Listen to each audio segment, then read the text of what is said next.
Muy buenas tardes, todas y todos.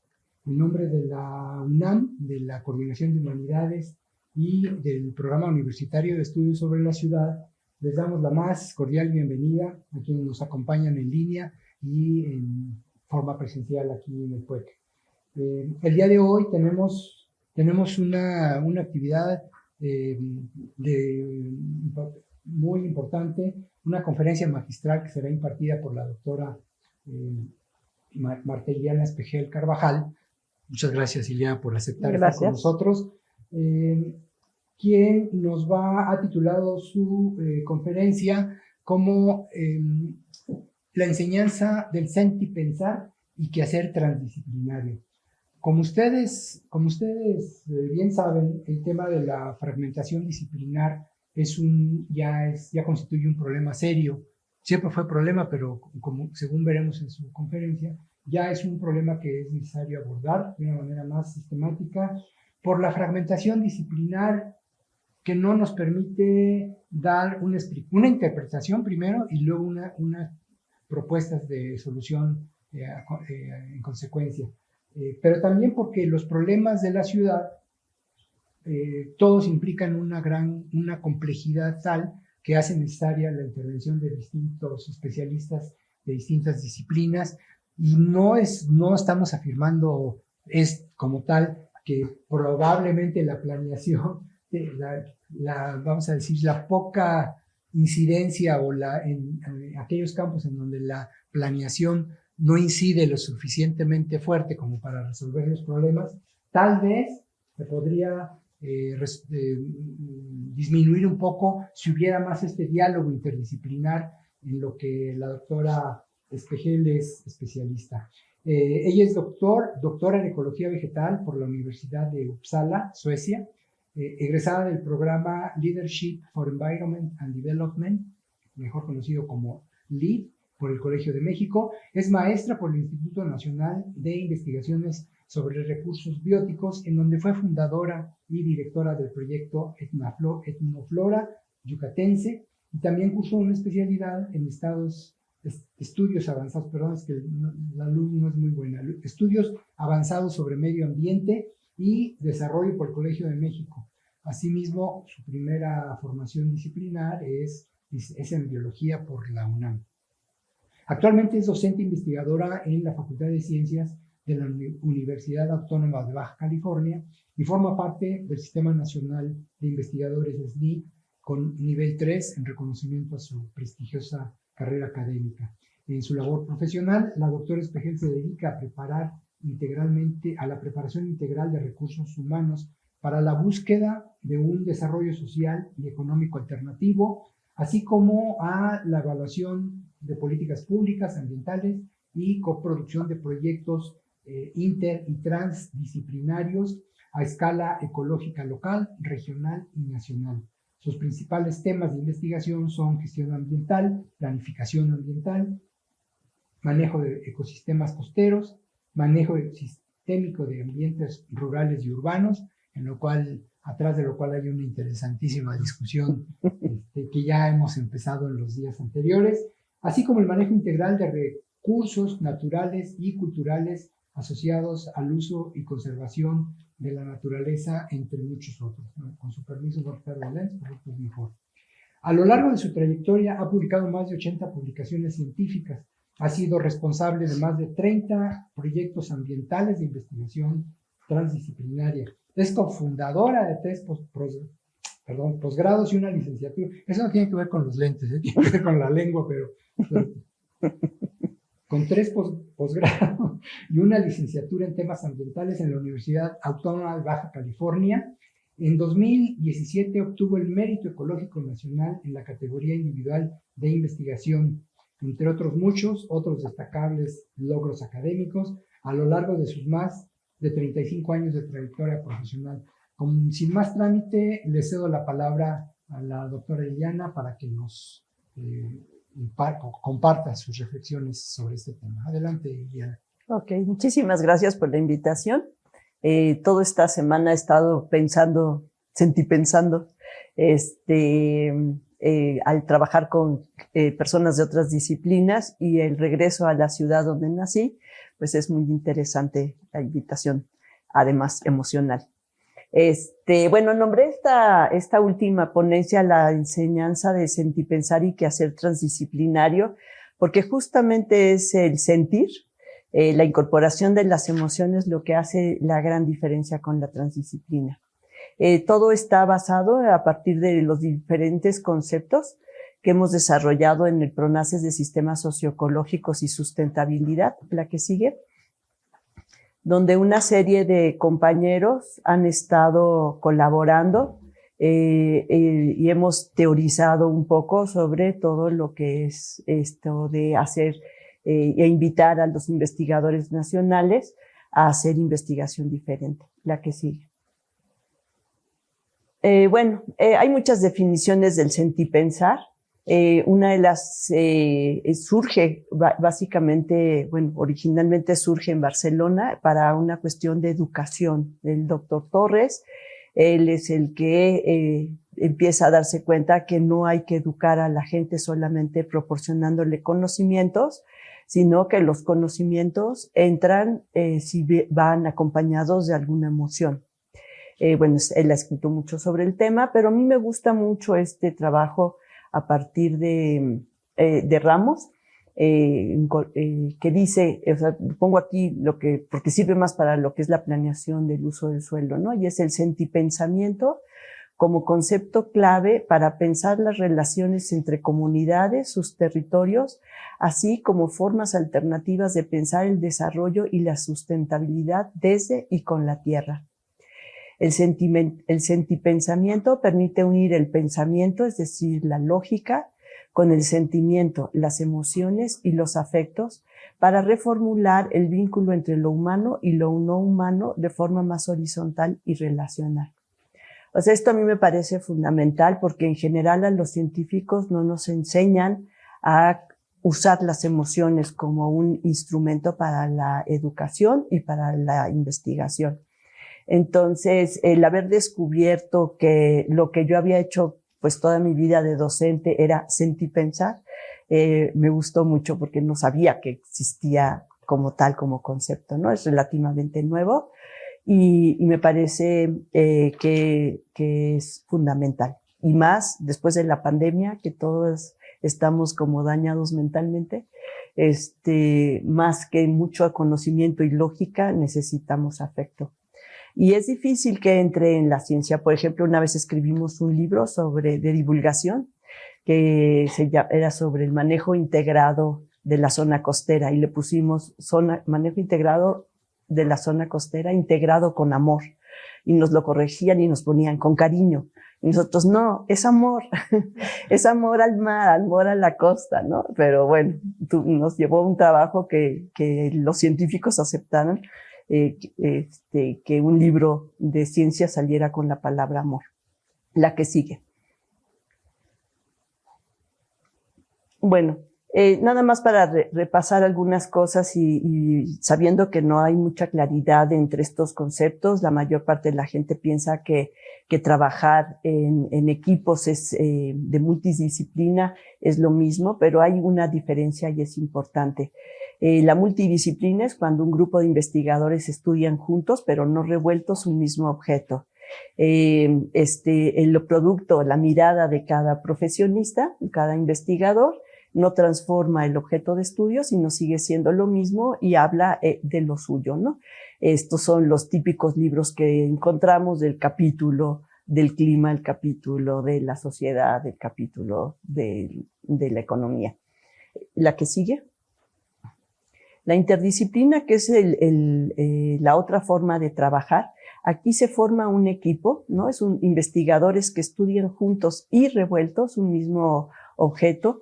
Sin embargo, aquí sucede un proceso que se llama problematizar, donde se negocia y se crea un nuevo objeto de estudio y surgen nuevas preguntas. O sea, no son las mismas preguntas del urbanista ni las mismas preguntas del sociólogo cuando estudia la ciudad, sino genera nuevas preguntas. Ese proceso de problematizar es muy importante que haya un personaje nuevo, un profesionista nuevo, que se llama intermediario científico, que es el que puede ayudar a mediar entre ellos.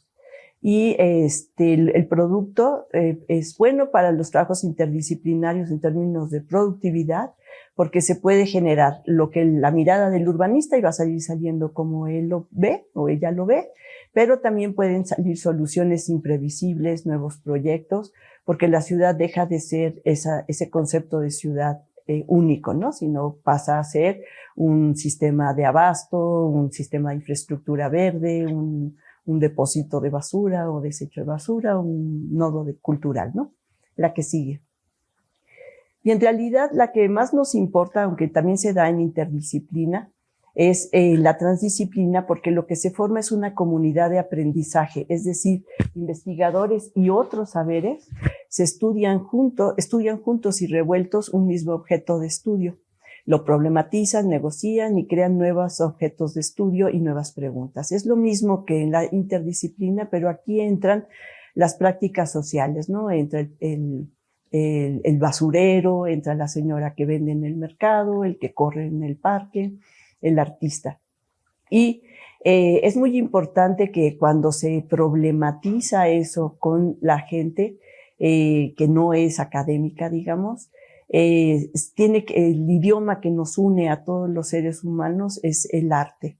Entonces aquí surge el arte como un elemento prioritario a través de pues la poesía, la pintura, etc. Y bueno, además de los productos de nuevos saberes, o sea, esta misma gente sabiéndose escuchada, se generan nuevos saberes, se genera arte y obviamente productos científicos por cada una de las disciplinas en su aprendizaje transdisciplinario, pero ya ahora transdisciplinario, y también pues surgen soluciones imprevisibles y nuevos proyectos. Entonces, es básicamente en la transdisciplina cuando usamos el sentipensar o cuando más nos hace falta. La que sigue. Una de las cuestiones más importantes es que, bueno, nosotros trabajamos con sistemas sociales, socioecológicos, sociales y ecológicos acoplados, y estos necesariamente son equipos interdisciplinarios, pero cuando juntamos a la gente con la que va a ser beneficiada por el proyecto, el primer paso es la formación del equipo, ¿no? Es el número 1 en esa diapositiva, y eso generalmente no le damos importancia. Generalmente cuando se forma un grupo, pues yo invito a amigo, sabe mucho de esto, cuate quiere hacer una tesis, esta señorita es muy empática y nos invitamos. Pero nunca hacemos estos talleres de generación de empatía, digamos, de conocernos y de aprender a escuchar, que es una de las cosas más importantes y en lo que más fallamos los seres humanos. Entonces, no solo se trata de juntar personas, sino se trata de aprender a escuchar a los otros. Y para eso, pues hay un tiempo que dejarle al proyecto para lograr esa empatía y esa capacidad de escucha al otro. La que sigue. Estos son el esquema donde dice los pasos, ¿no? Cuando se junta la práctica científica con la práctica social en el proceso de investigación transdisciplinaria, ¿no? O sea, primero es importante definir el problema, y a veces el problema que ve un académico no es el problema que vive la gente en el campo, ¿no? Entonces, primero es definir el problema con esa construcción de equipo transdisciplinario. Allí se hace la co-creación de conocimientos, o sea, ya sabiendo qué queremos hacer, se juntan todos y ahí co-crean, co-diseñan, ¿no? Y en la fase C, pues ya se implementa y se logra la incidencia. Una cosa muy importante es que muchas veces los académicos o el mismo gobierno, sobre todo en el gobierno, no entienden por qué la gente no hace caso de las recomendaciones. Y es justamente porque no fueron escuchadas los saberes de esas personas, ¿no?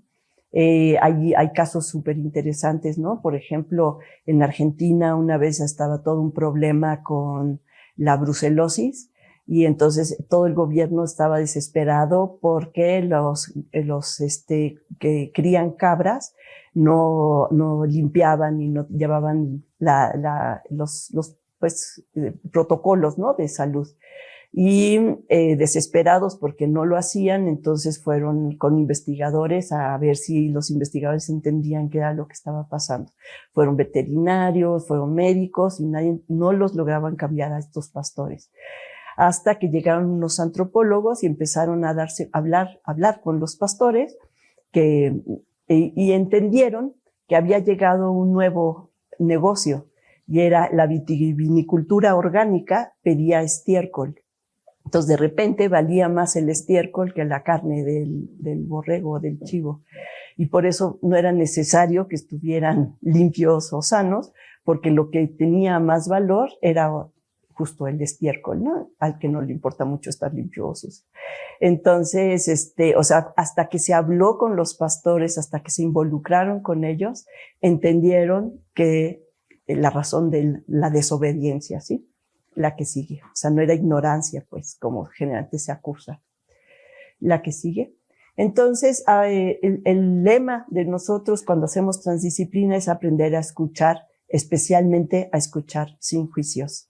Es algo que no estamos acostumbrados. Generalmente, si vemos a un físico, ya decimos que va a ser físico, que va a ser cuadrado, que va a hablar en un idioma que no entiendo. Y si veo una persona que viene de X lugar, ya, ¿no? Todos los yucatecos son de esa manera o todos los del norte son de otra manera. Y es súper importante, parece fácil, pero no saben ustedes lo difícil que es. En los equipos no estamos acostumbrados a escuchar al otro. Yo le digo que es escuchar con compasión, o sea, es escuchar con atención, sin emitir un juicio. Y allí se logra la creatividad. O sea, es fundamental. Cuando no le pones una etiqueta a la otra disciplina o al otro personaje, empieza tu cerebro a funcionar de otra manera y te vuelves muy creativo, personal y como equipo. Entonces, bueno, ese es el lema más importante y no es fácil. Parece muy sencillo, pero es de lo más difícil. La que sigue. Entonces, bueno, este esquema lo hicieron unos finlandeses que me gustan mucho. Lo hicieron a partir de analizar las pesquerías. Y no se los voy a explicar todo, pero lo que me importa que sepan aquí es que hay procesos que a veces son interdisciplinarios y hay procesos que son transdisciplinarios. Pero una de las cosas más importantes de este diagrama es que hay un multiliderazgo. Estamos acostumbrados a trabajar en equipos donde una persona es la que lidera todo. Y a esa persona le hacemos caso o le hacemos caso.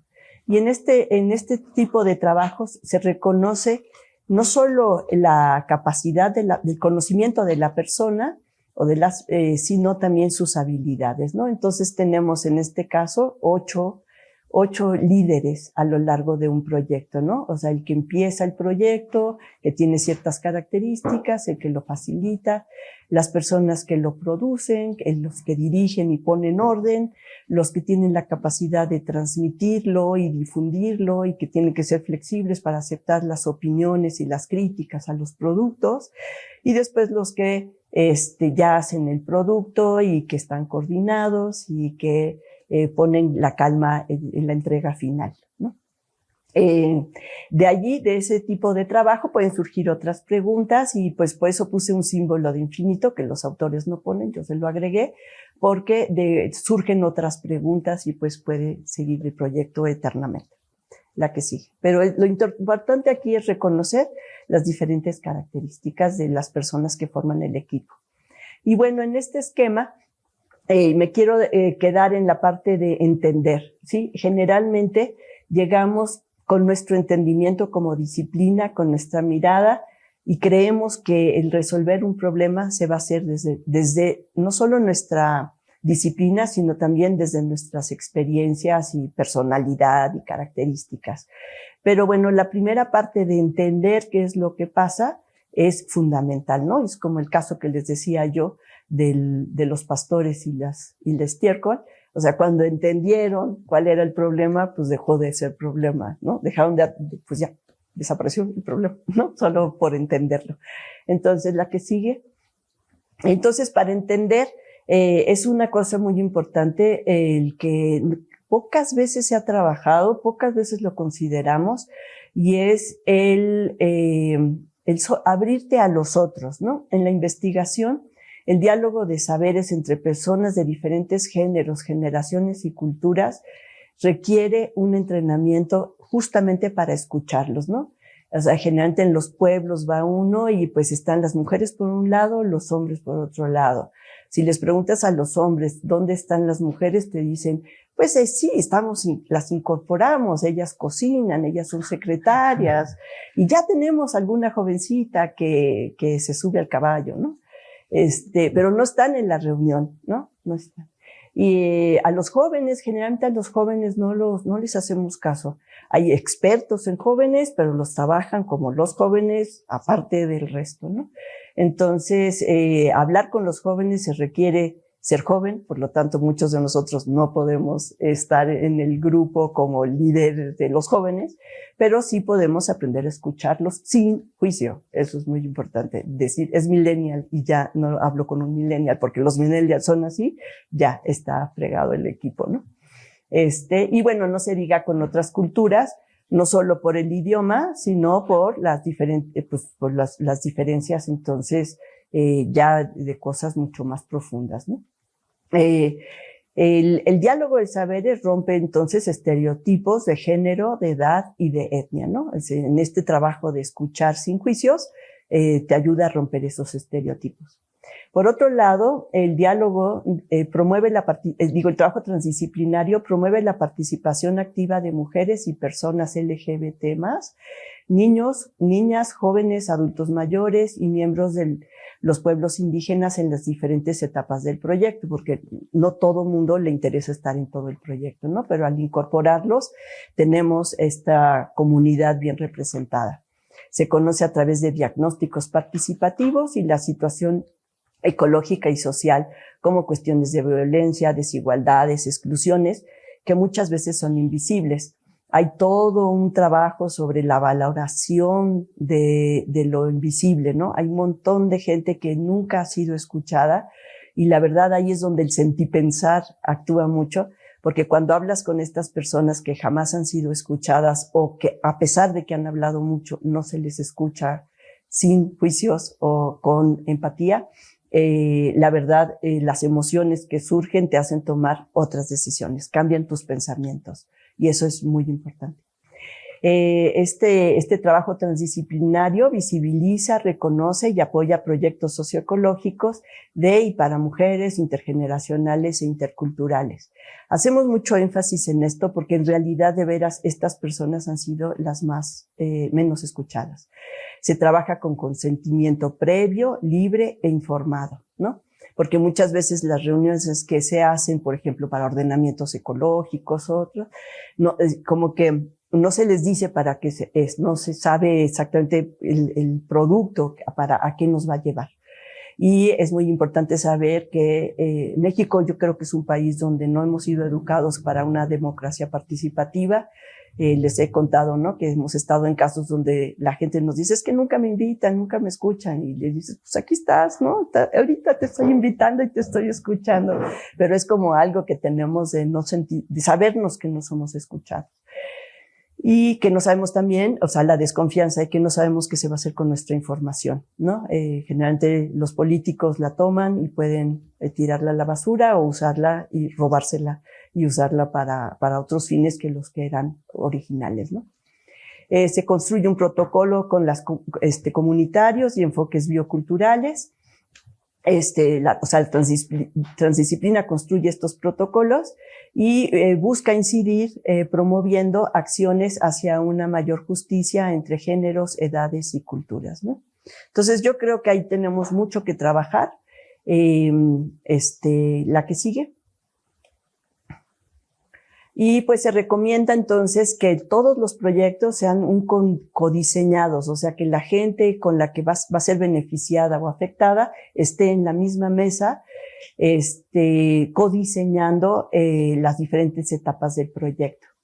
Que se use una metodología pertinente para la participación activa de personas de diferentes géneros, edades y culturas, y ahorita les voy a mostrar algunas de las metodologías que nos han servido mucho.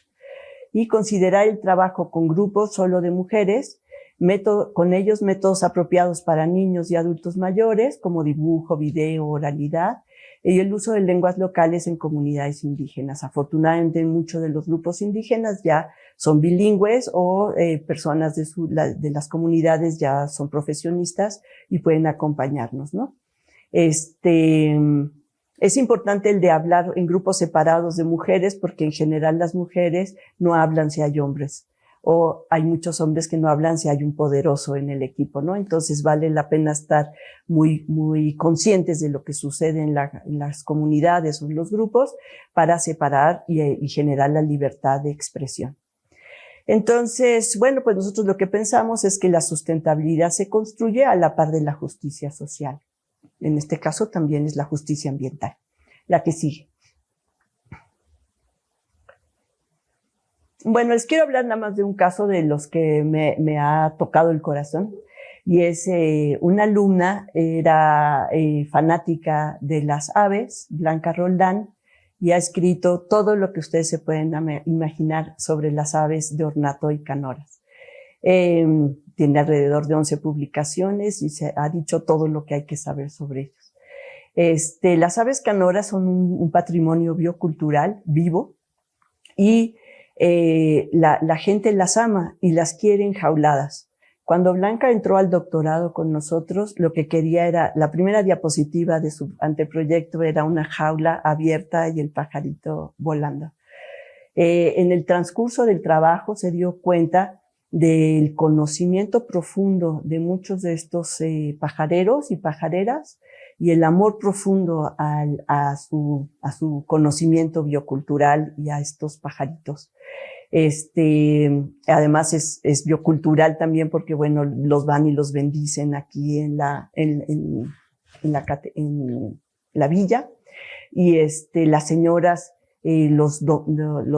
cuando los pajareros van al campo y los recolectan, ellas son las que les dan su comidita y saben exactamente qué le gusta, qué especie que le gusta, hasta que ya los pueden enjaular y llevar a las ventas, ¿no?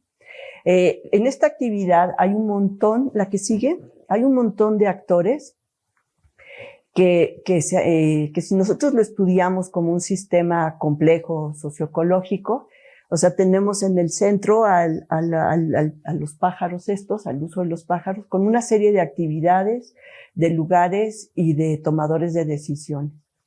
En la diapositiva no quiero que la lean, nada más que vean la cantidad de actores alrededor de esta actividad. Uno de los actores principales son los ambientalistas, que como Blanca entró a la maestría, lo que quieren es liberar a las aves, ¿no? Sin comprender todo el significado ancestral de este patrimonio biocultural. Y por otro lado, es una actividad aceptada en México. Hay una dirección general, ¿no? Que tiene un capítulo especial para el manejo de las aves canoras. Y también hay un grupo, las uniones de pajareros, que a veces se politizan y que, aunque los pajareros forman parte de esas uniones, generalmente las decisiones de la Dirección de Vida Silvestre, hay conflictos en términos de que hay unos que pues sí son malos pajareros, sí, no todos son buenos, pero no hay una plática empática, con amor, como digo yo, sin juicios a todos, absolutamente todos los pajareros, para saber exactamente cuáles son los problemas de todos, ¿no? O sea, a veces se parcializa la investigación porque no se habla con todos. Entonces, bueno, este es un caso de los que les digo que me tocó el corazón, porque cuando Blanca va y platica con los pajareros que están en el campo, que son verdaderos etólogos, ellos conocen todo el comportamiento sobre las aves, y estoy segura que muchos biólogos, ornitólogos, no saben lo que saben esos pajareros. En efecto, hay tramposos, hay de todo, ¿no? Pero el que Blanca haya identificado a aquellos que de veras aman su oficio es fundamental, ¿no? Y ahí es donde yo me sentí motivada a escuchar a los que y a valorar la escucha de los que pocas veces son escuchados. La que sigue. Bueno, luego ya llevo 30 años trabajando en una zona vitivinícola, donde unos vitivinicultores se acercaron a nosotros para hacer de este sitio un sitio sustentable, ideal, en términos de lo que para ellos era ideal, y que nos convencieron de que la sustentabilidad de un valle con este uso podía ser muy importante. Entonces, en el tiempo hicimos todo lo que había que hacer, un estudio de evocación de uso de suelo, un ordenamiento ecológico, luego se hizo un ordenamiento sectorial, que no lo hicimos nosotros, urbano y turístico, pero lo acoplamos al ecológico. Se hizo un reglamento, o sea, 30 años hemos estado trabajando allí a nivel de las leyes. Sin embargo, no hemos triunfado. Los conciertos se pusieron de moda, los grandes conciertos, para recibir 3,000 escuchas a un concierto, pues necesitas también por lo menos 1,500, un estacionamiento para 1,500 automóviles, y se genera también, el paisaje es muy tipo europeo, entonces mucha gente dice, pues me sale más barato venir al Valle de Guadalupe que a Italia. Y entonces quieren comprar una casita, y entonces empezó a generarse la demanda y la oferta de terrenos para hacer casitas que luego son Airbnbs. Lo que es muy triste aquí es que luego le compran a los ejidatarios en un precio que nunca ellos habían imaginado, y después la inmobiliaria lo fracciona y vende un pedacito en el mismo precio que se lo compró al ejidatario, ¿no? Entonces, bueno, este es un problema por lo que platico con Javier a nivel nacional, y es una verdadera amenaza para las zonas rurales. La que sigue. Y bueno, ya habiendo hecho todos los reglamentos y todo lo que de arriba abajo se tiene que hacer y ver qué nos servía, hicimos una evaluación y nos dimos cuenta que había que trabajar de abajo para arriba, ¿no? Y entonces hicimos una propuesta para hacer lo que le llamamos un observatorio, el Observatorio Guadalupe, en donde las personas que hacen bien las cosas fueran visibles, ¿no? Y allí entonces hicimos unos talleres con unas técnicas, que es lo que les quiero platicar, que fueron muy interesantes. La que sigue. Hay una primera técnica que se llama Ríos de Vida. Esta la hicimos con la Red Internacional de Sustentabilidad de Zonas Áridas, que es del CONACYT, y está liderado por el Colegio de San Luis, el IPICIT, el Instituto de Ciencias de San Luis Potosí. Este trabajo lo hicimos para 5 observatorios, pero quiero hablar especialmente de este, que es el que tenemos, en el que estamos nosotros involucrados. Aquí lo que es muy bonito de esta técnica es de la teología de la liberación. Viene de la gente que ha ayudado a las personas que vienen de guerra, gente que viene como muy violentada, y a través de un dibujo sencillo les dicen: ¿cuál es tu vida? Si tu vida es un río, ¿cómo sería ese río? Y pon las piedras que te han detenido en el camino y marca los puentes que te han ayudado a salir adelante. Entonces, bueno, ya es un redibujado para que se lea mejor. Y en esta mesa es el dibujo que a mí más me gustó, porque estaba una joven y estaba un indígena. Entonces fue el dibujo más completo porque tiene lo ancestral en el lado izquierdo y el futuro. Fueron los únicos que imaginaron un futuro, ¿no? Y dijeron, bueno, ahorita era en lo ancestral, pues era más o menos equilibrado, usábamos la naturaleza, comíamos, ¿no? Hacíamos cosas mal, como quemar la basura, por ejemplo, ¿no? Una vez se inundó el pueblo y hubo muchas cosas. Después llegó la vitivinicultura y bueno, ya llegaron los turistas, llegaron las casitas, creció el vino, se cultivó mucho más. Y su futuro es que si ellos participaban y si hacían cosas, pues ya todo se volvía verde, ¿no? Se hacía un escenario ideal. Pero lo interesante es ver las comparaciones con los otros. Si me pasas el siguiente diapositiva. ¿no? Aquí había un artista en el equipo y pues el dibujo está más estructurado, digamos. Y lo que es muy, muy bonito aquí es esta como avalancha de lodo rojo, color sangre espantoso, que viene y se echa a perder el río, ¿no? O sea, contamina, desordena, y bueno, ahí ellos se quedaron con esa mancha de avalancha de lodo espantosa. No vieron, no les dio tiempo de llegar al futuro, ¿no? La que sigue. Los agrónomos, si se fijan, vieron la historia más tranquila, ellos sí basados en el agua y como el agua era mucha, ¿no? Si lo ven, y luego pues ya, ahora ya es más poquita agua. La que sigue. Y aquí los que trabajaron de gobierno, si se fijan, es un río parejo, ¿no?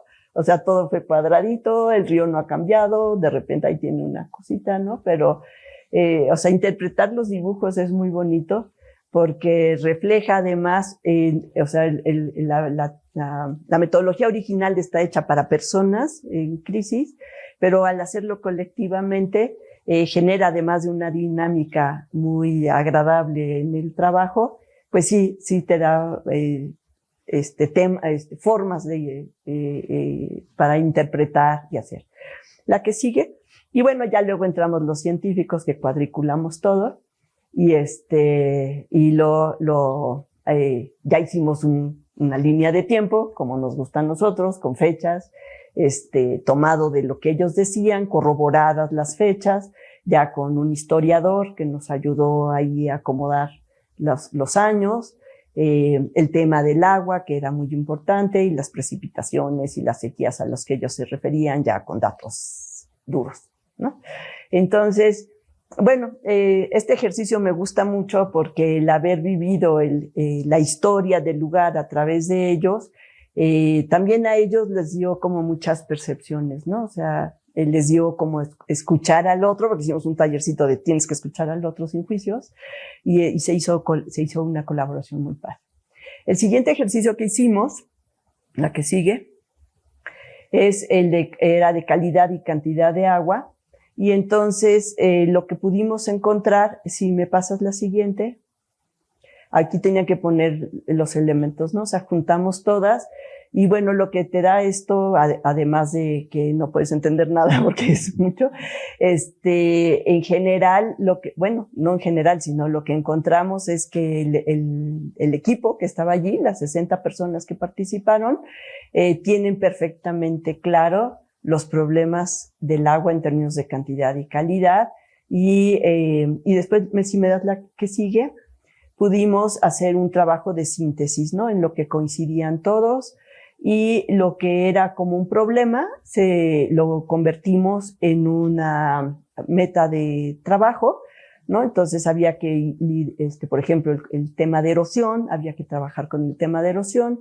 El problema con la erosión quiere decir que llegan a sembrar los viñedos sin terracear, ¿no? En laderas sin terracear, entonces provocan erosión. O quien compra un terreno para una casita, lo primero que hace es que tumba toda la vegetación, y entonces en las lluvias pues se erosiona y luego siembra plantas que no son del lugar y que le cuesta mucho trabajo, ¿no?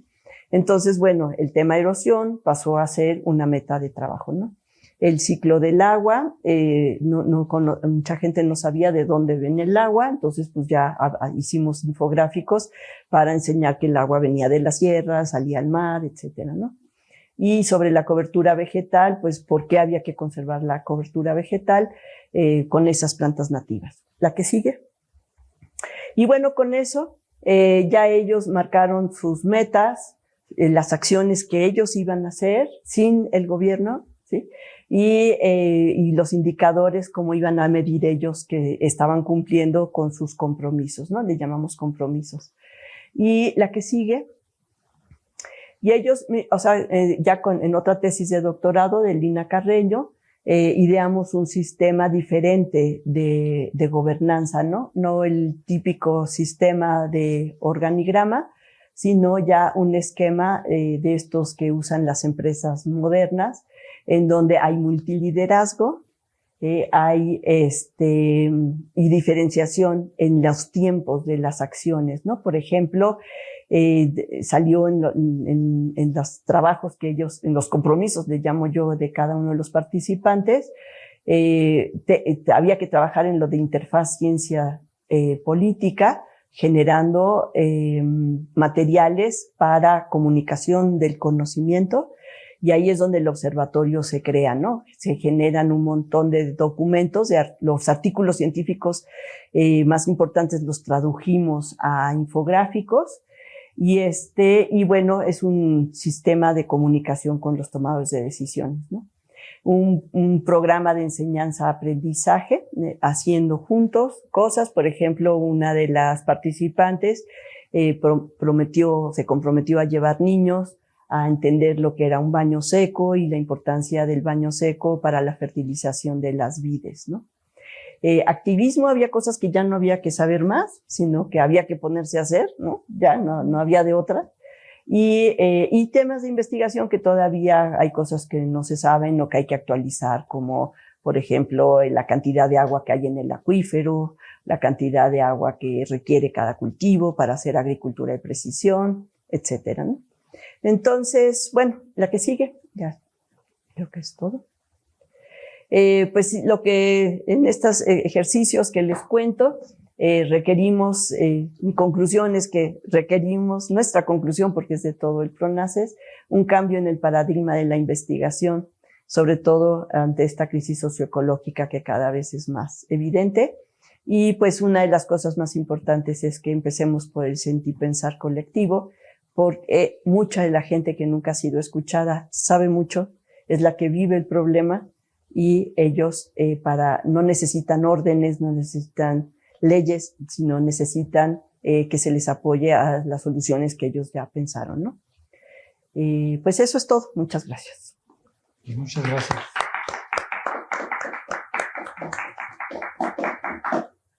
Muchas gracias, Ileana. Bueno, nos has hecho ver fácil una cosa que es bien complicada. Te lo agradecemos. Hay varios puntos que en sí mismos pues darían para discutir. Y lo que acabamos de ver es el resultado de muchos años de trabajo, de muchos años de dedicarse a esos temas que nos gustan, para investigar, pero como tú dices, con cariño, porque si fuera con amor. Así, con amor, ¿no? Con amor, sí. Y me gustó mucho esto de la creatividad, cómo producir en colectivo, ¿no? Eso es interesante, porque todo el entorno en el que nos movemos como investigadores, pues promueve, al contrario, promueve la participación individual, la producción individual, y aunque cada vez hay más proyectos que en principio se supondría que apoyan lo colectivo, pues no se ven todavía, no se ven resultados, porque esto no es fácil, pero de la forma que tú nos has mostrado, creo que hay mucho de dónde podemos aprender colectivo también. Entonces, pues no sé si quisiera a nuestro público, lo invitamos, a quienes nos están siguiendo, que nos está siguiendo en línea, a los compañeros que tenemos en presencial. Aquí tenemos ya primer comentario. Vos, Romero, nos dice que la importancia de conocer los prejuicios propios para poder evitar que interfieran en nuestro quehacer. Es la importancia de conocer.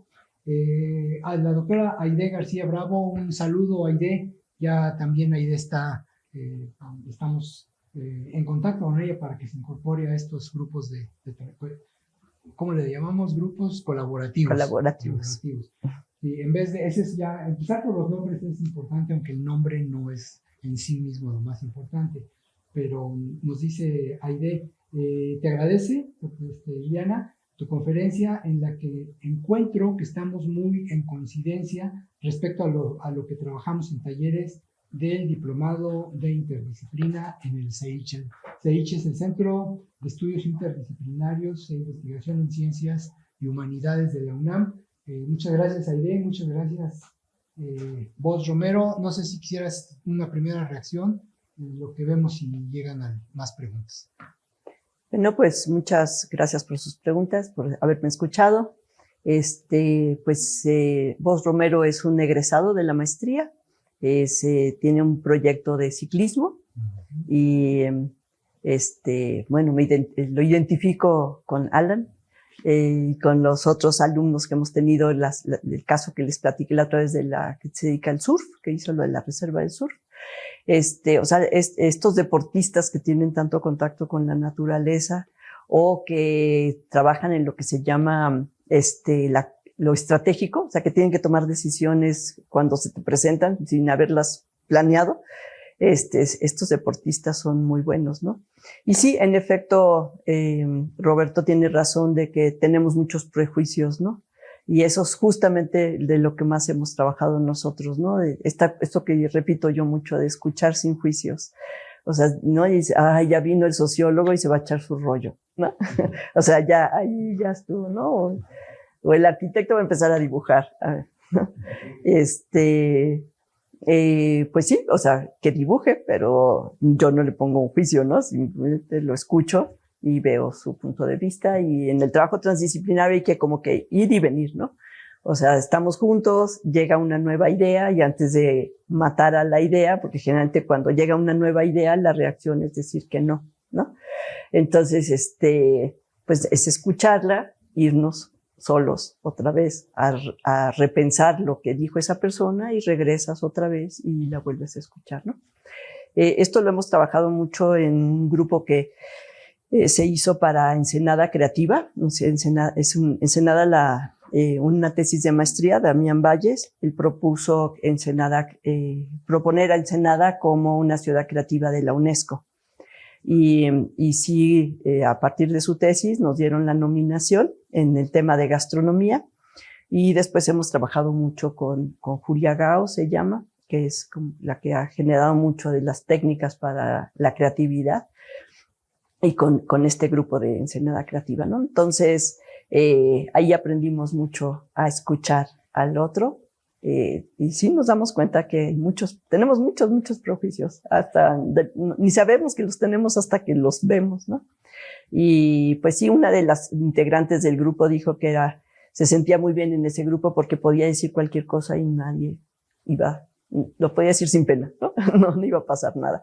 Y sí, eso literalmente te hace muy creativo. Cuando sabes que no vas a ser juzgado, pues te atreves a decir y hacer las cosas que se necesitan, ¿no? Y pensar diferente. Sí, que no te inhibe la idea de que vas a decir algo equivocado, porque no hay nada equivocado. Todos sabemos algo de ese tema que nos reúne. Exacto. Entonces, bueno, lo que dijo Aide se llama. Sí, Aide. Sí, pues son las técnicas que en interdisciplina se usan mucho y pues no somos los únicos que las hacemos, ¿no? Sí.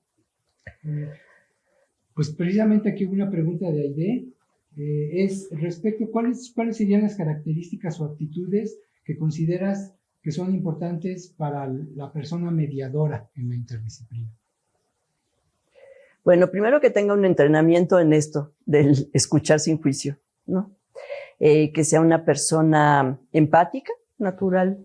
Hay gente que es naturalmente empática y que pues tenga conocimiento generalmente son artistas los que hacen esto, ¿eh? Ellos tienen muchos cursos de creatividad donde hacen muchos ejercicios de esto para liberarse, de los juicios. Eso, en un equipo transdisciplinario, pues estos expertos en creatividad, son muy buenos mediadores, ¿no?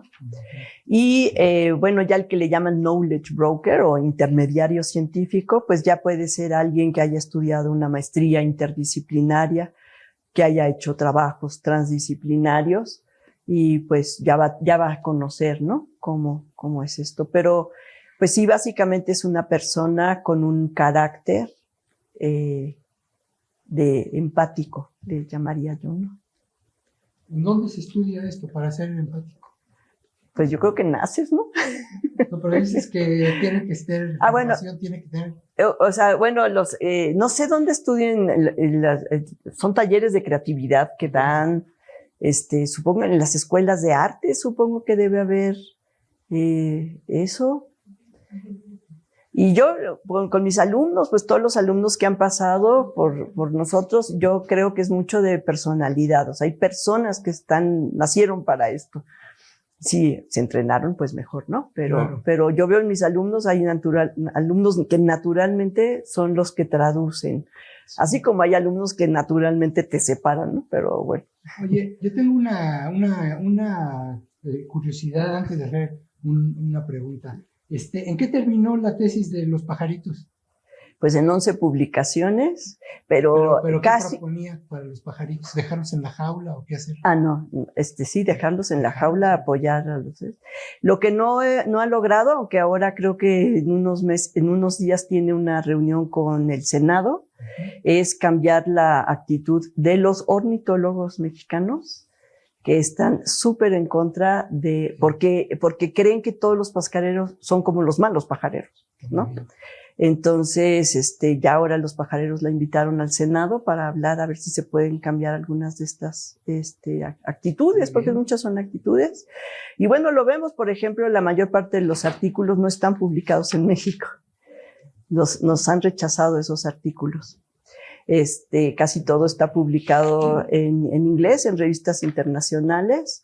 Y el último artículo, justo el que hablaba más sobre la importancia de los pajareros, el que más hablábamos de eso, fue rechazado por los mismos revisores de siempre, ¿no? Que son los ornitólogos. Los ornitólogos. Oye, pues, ¿qué te parece? Invitamos a Blanca al seminario que estaría nos padre. Platique de los pajaritos y que su tutora nos comente la tesis. Sí, Aquí sí, no vamos a prohibir nada, ¿eh? Vamos a decir, a lo mejor prohibido prohibir, como se decía en algún momento de la historia. Ajá. Y bueno, ¿alguien tiene algún comentario? A ver, Sharon. Entonces, o sea, es complejo, dado los reglamentos académicos, tratar de hacer este tipo de investigaciones transdisciplinarias en México. Y la otra es, por ejemplo, si pues yo casi la mayoría de los ejemplos son como más en este ámbito rural. Entonces, no sé qué tan complejo es llevar la transdisciplina como al ámbito de la ciudad, donde está más urbano y la población está como más a la inmediatez y a veces está corriendo o no tiene ese momento a lo mejor para lograr esas reuniones, ¿no? Para trabajar en este tipo de talleres. Perdón que te interrumpa, porque creo que no se alcanza a oír un poco bajo, pero sí se escucha. Si puedes hablar un poco más. ¿Sabes qué? O acércate para ¿Te que... paso esto?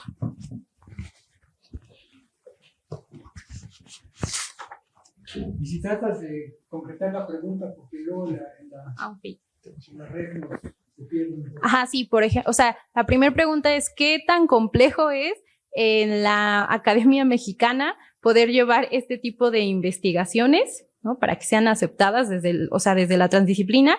Y la otra es que muchos de los ejemplos son como en este ámbito un poco todavía como más rural, y es si en la ciudad es todavía más complejo llevar como la transdisciplina con la población, con la comunidad, para poder llevar este tipo de proyectos. Pues en la ciudad a veces siento que estamos con unos ritmos como muy acelerados, ¿no? Para poder realizar a veces algunos talleres, o a veces, por ejemplo, yo lo veo mucho con estos que son llamados copacos, ¿no? Que son comités de participación ciudadana, donde a veces luego nada más llegan 3, 4 personas y son los que terminan pues como decidiendo, ¿no? Por toda una colonia. Y mucho es porque las personas o no se enteran o no van, no sé, no tienen el tiempo. Por lo regular a veces se hacen entre semana estos comités y pues muchos trabajan, ¿no? Entonces, esa es como una de mis dudas. Sí, a ver, la primera sobre la... No hay un semáforo, un micrófono. Un micrófono que podemos estar compartiendo. Sobre la primera pregunta, bueno, pues va a parecer propaganda, pero en el CONACYT, los PRONACES, justamente es lo que queremos promover, ¿no? O sea, para mí fue una maravilla que me invitaran a participar en el proyecto, porque toda mi vida he hecho esto y he tenido que luchar contra todos, porque yo siempre he pensado que esto es lo que hay que hacer. Y de repente me invitan a formar un comité del CONACYT para promover este tipo de investigaciones. Entonces, bueno, no hubo tanto dinero, pero bueno, son por lo menos 17 proyectos que se aprobaron y que estamos a nivel de todo el país promoviendo este tipo de investigación con talleres y con la participación de las personas que forman la comunidad, ¿no? O el que van a ser beneficiados o afectados del proyecto. Eso es, o sea, se está haciendo ya una comunidad de aprendizaje nacional sobre este tema y eso es súper importante. Bueno, también ya el sistema de evaluación pues premia estas cosas, ¿no? Premia la divulgación, la incidencia. Entonces, bueno, yo sí creo que el nuevo CONACYT está haciendo algo muy suave para este tipo de investigación, ¿no? Y la otra pregunta, bueno, hay otra cosa académica que es importante. Por ejemplo, no pueden ser coautores de los trabajos en las revistas internacionales. Lo que hemos hecho es que son coautores en los capítulos del libro donde hay más libertad de poner a coautores no académicos, ¿no? Y así, por ejemplo, hay un capítulo de un libro que me encanta, de unas señoras también observadoras de aves en un desierto, en Bahía de Los Ángeles, se llama Mujeres con Alas, y ellas escriben su libro a partir de una tesis de maestría, escriben lo que les significó haberlas capacitado para ser observadoras de aves. O sea, cosas que de veras que lees ese capítulo y se te salen las lágrimas, ¿no? De la emoción que significó simplemente haberles dado una actividad fuera de la cocina, ¿no? Y son coautoras de su libro, un libro en inglés de Springer, académicamente muy reconocido, ¿no? Bueno, yo no he trabajado en la ciudad, la verdad las ciudades no son me perdonas, pero no, las ciudades no son lo mío. Y sí, me habías contado esto de los comités y justo ayer estaba viendo con mi sobrino que hizo un taller, tiene un grupo que se llama Contaminantes Anónimos y son un grupo de jovencitos que se juntan para no contaminar. Y hacen muchos trabajos y justo ayer estábamos hablando de los problemas de participación y de las experiencias que habían tenido ellos ante los megaproyectos. Y entonces es muy interesante, pero es lo que les digo, quien organiza esas reuniones, tú me diste la respuesta, porque las hacen cuando la gente no puede ir. O sea, si tuvieran de veras interés en escuchar a la gente, le preguntarían a la gente cuándo puede ir. A lo mejor puede ir el domingo después de misa, no sé, ¿no? Entonces el domingo a las 12 es el día que los reúnes y a lo mejor es saliendo de misa y ahí vas a tener muchísima gente. ¿Por qué la hacen a las 12 del día de un jueves? No sé, ¿no? O sea, desde ahí, desde el origen, ya no estás generando la participación. Y además, pues tenemos esto que les decía, ¿no? Que los mexicanos, pues no saben, siempre nos han utilizado para los políticos para tomar sus decisiones. Y entonces, pues no, ya sabemos que no podemos hablar y no sirve de nada. Van a hacer lo que ellos quieran. Entonces, pues tenemos que enseñarnos a ser participativos, ¿no? Alan contaba del caso de Chile, ¿no? Donde los jóvenes son súper participativos, están en todo, la gente sabe que su palabra vale, ¿no? Entonces, pues se educaron a eso, ¿no? En Estados Unidos tú agarras un micrófono y le preguntas a alguien y te dice su opinión con toda libertad, ¿no? En Europa, ¿no? Y aquí en México, no, pues, no, qué sé, mi voz no vale, ¿no? O sea, somos como acomplejados democráticos, no sé cómo llamar. Fíjate, voy a hacer un comentario antes de dar, porque hay dos comentarios más y una pregunta. Que esto que dices es muy, muy, muy interesante. Yo recuerdo, bueno, cuando yo era joven, y empezamos a salir a hacer trabajo de campo en las comunidades, justamente porque pensábamos que la ciudad no se acaba ahí en la última casa, que además es difícil decir dónde está la última casa de la ciudad. Y le preguntábamos a la gente en las comunidades rurales y no se animaban a hablar porque sentían, pues bueno, tenían miedo o desconfianza o un poco lo que tú dices y nunca me hacen caso, ¿para qué voy a hablar? Sin embargo, en los últimos años hemos visto un cambio. La gente no solamente ya habla, sino que cuando veían la camioneta de la UNAM se acercaban con nosotros a decirnos sus problemas, ¿no? Pero esto es un tema muy importante. Bueno, y justamente una de las preguntas tiene que ver con eso, que la pregunta te la hace. Bueno, primero antes de la pregunta te voy a decir, Sal Aranda te felicita, dice, excelente trabajo colaborativo. Y Sedne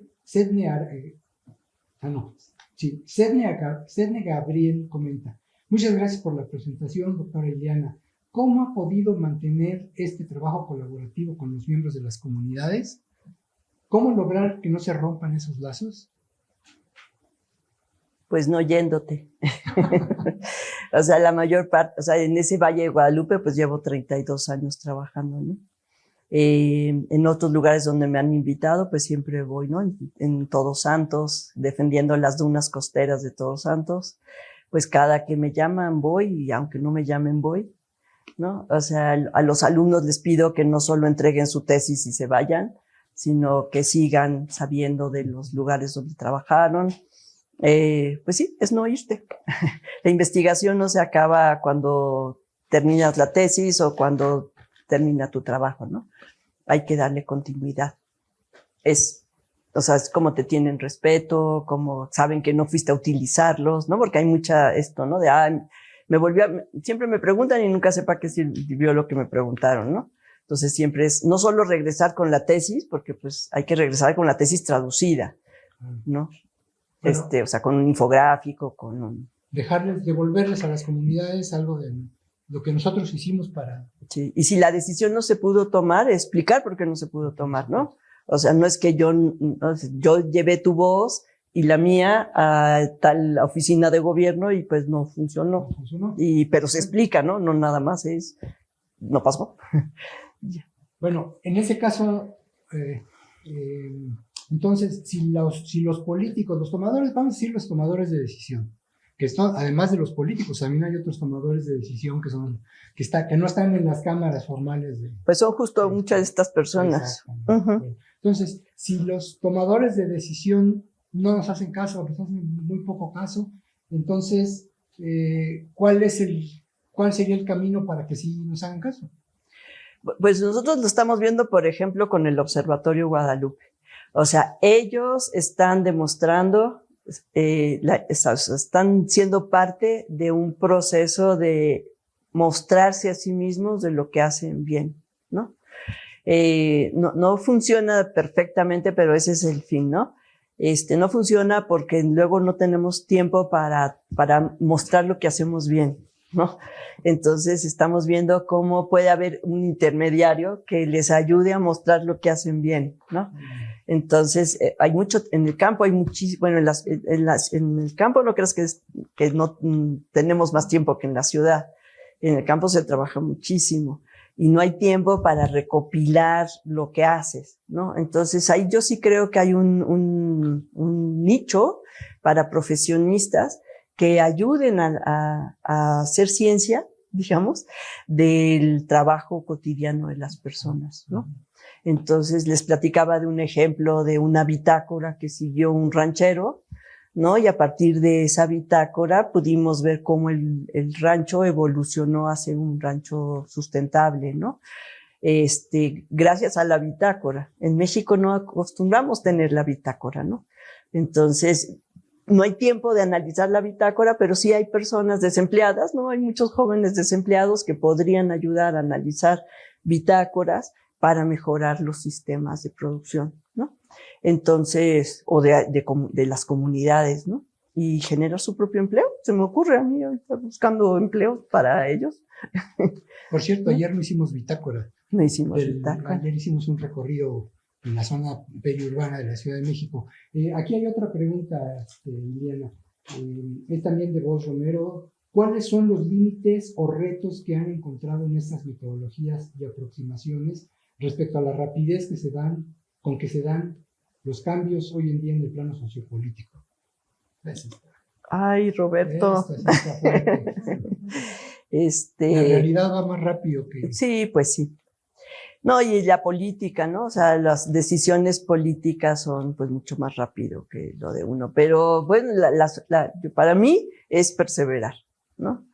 O sea, está bien, los partidos políticos pues están 3 años, 6 años, pues sigues. Y el trabajar con la gente, no importa la política, o sea, trabajando con la gente, pues ellos van a seguir haciendo las cosas bien, con o sin el apoyo del gobierno, que eso es lo que yo me paso diciéndoles, ¿no? O sea, no tires basura, separa tu basura, cambia tu sistema de riego, con o sin apoyo del gobierno. Porque el único beneficiado es la persona que hace bien las cosas. Y si tú haces bien las cosas y tienes a alguien como un observatorio que te ayuda a difundir lo que haces bien y las ventajas de hacerlo bien, pues otros se contagiarán del hacer bien, ¿no? Y bueno, y el sentir pensar, ¿no? O sea, el no solamente hablar del dato científico ni del dato frío, sino decir, bueno, por ese dato es que se pasa esto, se muere un árbol, se extingue una especie, se enferma una persona, y eso mueve a todo el mundo, ¿no? Justamente el recorrido que hicimos ayer, los ejidatarios, fuimos a visitar un parque ecológico, los ejidatarios nos llevaron a un lugar que le llaman el paraje, ¿cómo es? El paraje, el del agua, ¿cómo era? El aguaje, ¿no? El aguaje. El paraje, el aguaje. Entonces le preguntamos, bueno, ¿y por qué le dicen aguaje? Pues porque hay agua. ¿En dónde? No veíamos el agua. ¿Dónde está el agua? Y entonces fíjense que con lo que dices el sentipensar, pues, decían, no, pues ahí estaba, ¿no? Y está nada más lo que era el cauce de pues, lo que debió haber sido un arroyo, pero es realmente pues dramático, ¿no? O sea, ese día no había, a lo mejor otro año así hay, ¿no? Dijeron, pero uno llega y luego estudia solamente el momento sin estudiar la historia. Y pues... bueno, lo que llega... otra pregunta. No, ya, esa ya la pasamos. En lo que llega otra pregunta, me gustó mucho, bueno, me llamó mucho, me llegó mucho la tesis de Blanca sobre los pajareros. ¿Lo hizo en algún sitio en particular? ¿Hay pueblos de pajareros? Hay pueblos de pajareros, todo el centro de México. Todo el centro hay de muchos México. Lugares, sí. Bueno, Son 12 o 13 sitios donde estuvo ella viviendo trabajando con esos. Si le dices, si nos pones en contacto a lo mejor ¿sí? con su conferencia y hacemos un recorrido por los pueblos pajareros y terminamos allí en la basílica para ver cómo los bendicen. Ándale, ya y nos tiene. gustaría ver cómo le hacen, ¿a quién le venden los pájaros ya bendecidos? En los mercados. Pero tú vas al mercado y ahí están. Ahí están, y bueno, hay uno de los problemas es que llega un inspector que no sabe que esa especie sí se puede vender y los castiga igual que el pajarero que vende la que no se debe vender. O sea, ella propone cosas como capacitar a los inspectores de mejor manera, a los policías, a los mismos ambientalistas, ¿no? Liliana, pues realmente estamos muy contentos de que nos hayas acompañado este día, compartido tus conocimientos, tus experiencias. Sea muy seguro que no va a ser la última vez. No te vamos a dejar en paz. Aunque no me guste la ciudad. Aunque no te guste la ciudad. Y bueno, pues a todos ustedes que nos siguen en línea y a quienes están aquí presencialmente con nosotros, les pido que les pidamos a la doctora con un merecido aplauso y con nuestro reconocimiento a su gran trayectoria académica. Gracias.